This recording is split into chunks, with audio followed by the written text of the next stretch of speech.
Okay, hi Dr. Shala. I'm sorry this has taken so long, but finals week was really hectic, and then I moved out of my dorm and back home. So that's where I am now. So here for the video reflection on teamwork. So the first question is give one specific example of something you learned from the team that you probably would not have learned on your own. So I actually missed the day of class that we learned about PCR, not like the process, but the how to use the machine, and that was really vital, especially later on. And just understanding the whole process in general. My team was really great about catching me up on that and fully explaining and answering any questions I had. So if I had just been by myself and not working in a team, I would not have been able to catch up on PCRs quickly. I definitely would have been able to, but I think that was really helpful.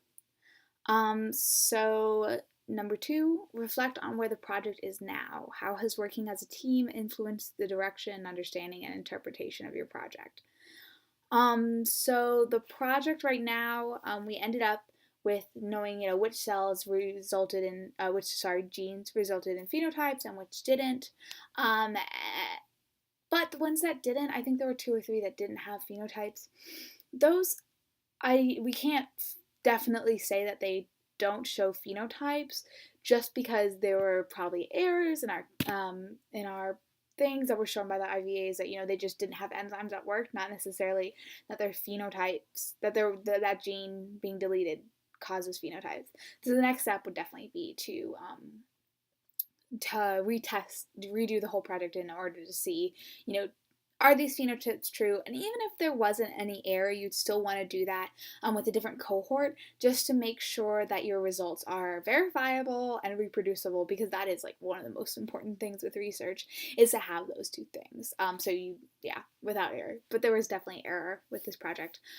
So how has working on as a team influenced the direction, understanding, and interpretation of your project? Teamwork has been huge.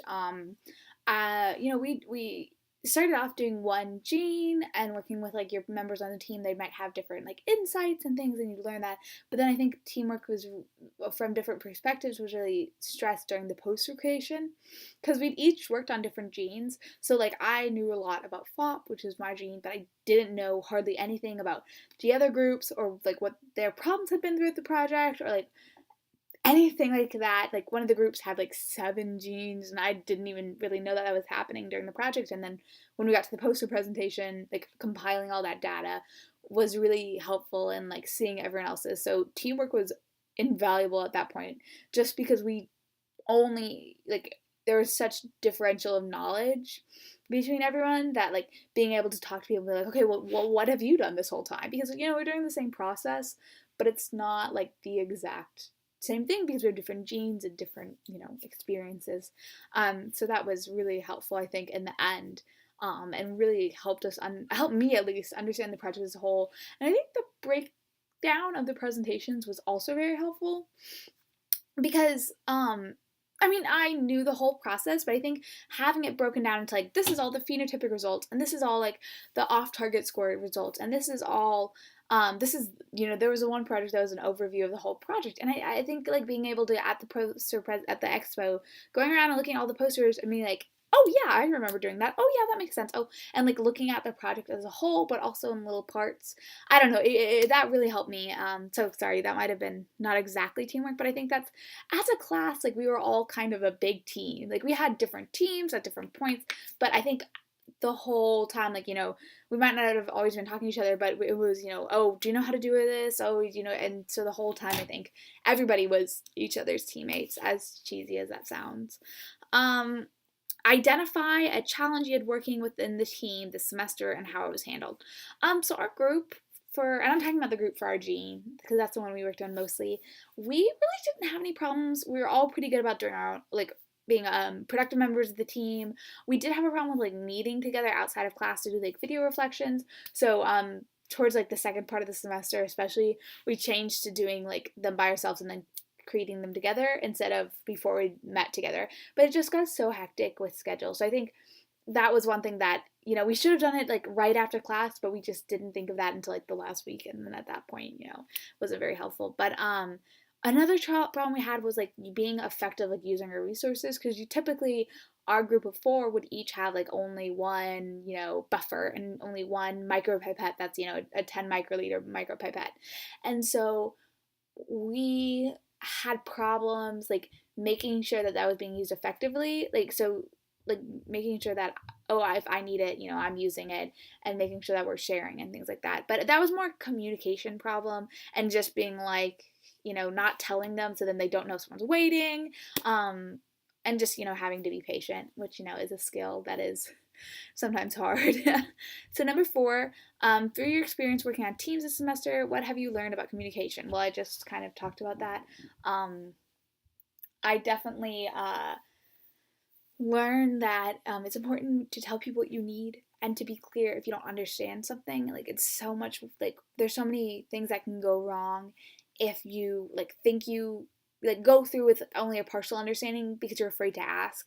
I think that's definitely something I learned, was that you have to be really comfortable with asking, if not your teacher, then your teammates, saying, hey, what's happening, like, can you explain it to me, even if it's like been explained again and again. Like, it's so important to know what's happening, so that way if something goes wrong, I mean, for multiple reasons, but if something goes wrong, okay, this is, you can kind of pinpoint, this is what goes wrong. Like with the gels, when you were reading them, you had to tell, okay, well, does this not have bands because I messed up, or because the actual results don't have bands? And so it's things like that, that if you don't know what's happening and you don't know why bands are there, you're not gonna know what's actually happening. And so I think with communication, the most important thing is asking for help and clarifying your needs. Yeah. Number 5, through your experience in this course, what have you learned about what it is to be a scientist? Ooh, a lot. So first, I'd say to be a scientist is to ask a question, and that's really broad, and that like makes a lot of people want to be part scientist. But I think it's to ask a question and then to like search for the answer. I know that's so really really broad, but I really think that's just the most basic definition, is to be someone who's asking a question and then looking for the answer. Because I do think we were scientists this semester. We were asking a question and we were looking for the answer. And I mean, I don't think you have to have a PhD to be a scientist. Although, that certainly helps you understand what's actually happening, and it's probably good if you don't have a PhD and a lot of knowledge to ask people for help. Um, but yeah, and then also another thing, and this isn't necessarily to be a scientist, but skills scientists should have. I learned a lot of those. Earlier I mentioned like asking questions. I think that like when you don't understand something that you need to understand, like being comfortable asking those questions is super important.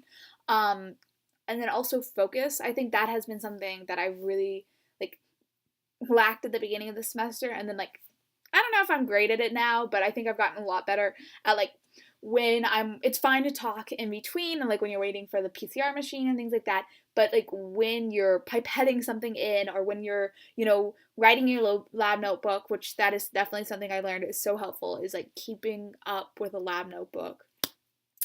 And so, like, having that lab notebook, and when you're writing in those things, to be focused and not to be talking or like thinking about what you're having for lunch or anything like that, but like just focusing on the task. And that is definitely something that I need to continue working on. But I think I've taken a really good step this semester of being like, I can focus on things, which, this is a little rambly, so you may not think that I've been focusing, but I am trying. Yeah, and I've taken that I work in a research lab, and I've taken that over into my research lab of, like, when, like, during my research lab hours, I'm usually, like, listening to music or something like that, but when I'm doing something, I really have now tried to, like, instead of, I usually turn my phone to silent, which I think has been really helpful. Because before I had it on like vibrate, and that just still is too distracting, I think. And then also, like, if I'm working in a lab area with other people like, I really like try not to get into conversations, and like wear my headphones even if I'm out listening to music, just because, like, not to be antisocial, but just if I'm working on a project, I know I need to focus on that. So that has definitely been helpful, and is a skill scientists need, is to be able to focus on the task at hand. Oh, anything else? I think that's really like the biggest things, is to ask questions, um, and to focus. Um, they seem kind of simple, but they really are like need to be said more than you'd think they would. Number 6, do you use any software organizational tools beside GroupMe to communicate with your team about the project? I don't think so. We use Google Docs. That's just super easy to like spread information, so we can all be editing the same document at the same time. But GroupMe is so helpful because you can send documents through it. I mean, we had the class GroupMe, and then we also had my Gene group. We had our own GroupMe. And so we talk about like weekly reflections in there and any questions we had about the class, so that we wouldn't have to, if it's not pertaining to the class as a whole, then we would just put it in our Gene GroupMe, and so that was nice. But really, just GroupMe is really great. That and Google Docs, I think, are the only thing that we used. Yep, it has been an absolutely amazing semester, and I hope to see you again in the future. Bye!